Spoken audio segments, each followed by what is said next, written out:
1600 में Dutch east India company ने दुनिया भर में सोने, चीनी, मिट्टी के बर्तन, मसालों और रेशम के व्यापार के लिए सैकड़ों जहाजों को नियुक्त किया। लेकिन इस बड़े ऑपरेशन को चलाना सस्ता नहीं था। अपनी महंगी यात्राओं को कारगर बनाने के लिए कंपनी ने निजी नागरिकों की ओर रुख किया, ऐसे व्यक्ति जो जहाज के मुनाफे के हिस्से के बदले में यात्रा का समर्थन करने के लिए धन का निवेश कर सकते थे। इन शेयरों को देकर कंपनी ने पैसे इकट्ठे किए।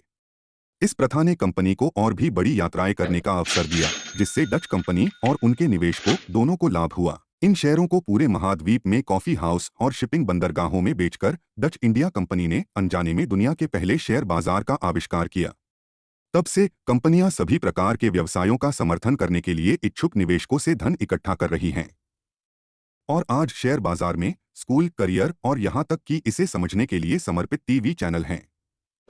लेकिन आधुनिक शेयर बाजार अपने मूल अवतार से काफी अधिक जटिल है।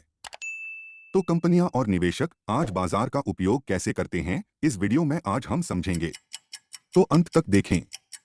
आइए एक नई कॉफी कंपनी की कल्पना करें जो बाजार में खुद को लॉन्च करने का फैसला करती है।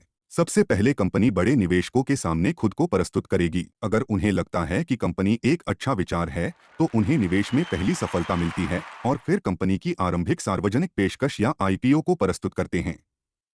एक आईपीओ कंपनी को सार्वजनिक या पब्लिक बाजार में लॉन्च करता है, जहां कोई भी कंपनी या व्यक्ति जो मानता है कि ये व्यवसाय लाभदायक होगा, इसका स्टॉक या शेयर खरीद सकता है। स्टॉक खरीदना उन निवेशकों को कंपनी का थोड़ा मालिक बनाता है। उनका निवेश कंपनी को बढ़ने में मदद करता है और जैसे जैसे यह अधिक सफल होता है, अधिक खरीदार कंपनी में क्षमता देखते हैं और स्टॉक खरीदना शुरू कर देते हैं। जैसे जैसे उन शेयरों की मांग बढ़ती है, वैसे वैसे उनकी कीमत भी बढ़ती है। फिर संभावित खरीदारों के लिए लागत बढ़ती है और कंपनी के शेयरों के मूल्य में वृद्धि होती है और जो लोग पहले से ही निवेशक होते हैं उनको फायदा होता है। कंपनी के लिए यह बढ़ी हुई दिलचस्पी नई पहलों को विकसित करने में मदद करती है और यह दिखाकर कि कितने लोग उनके विचार में निवेश करने के इच्छुक हैं, कंपनी के बाजार का मूल्य भी बढ़ जाता है। हालांकि अगर किसी कारण से कोई कंपनी कम लाभदायक लगने लगे तो इसका उल्टा भी हो सकता है। अगर निवेशकों को लगता है कि उनके शेयर का मूल्य घटने वाला है, तो वे कंपनी के अधिक मूल्य खोने से पहले लाभ कमाने की उम्मीद के साथ अपने शेयरों को बेच देंगे। जैसे ही स्टॉक बेचे जाते हैं और स्टॉक की मांग कम हो जाती है, स्टॉक की कीमत गिर जाती है और इसके साथ ही कंपनी का बाजार मूल्य भी गिर जाता है। यह निवेशकों को बड़े नुकसान के साथ छोड़ सकता है, जब तक कि कंपनी फिर से लाभदायक न दिखने लगे।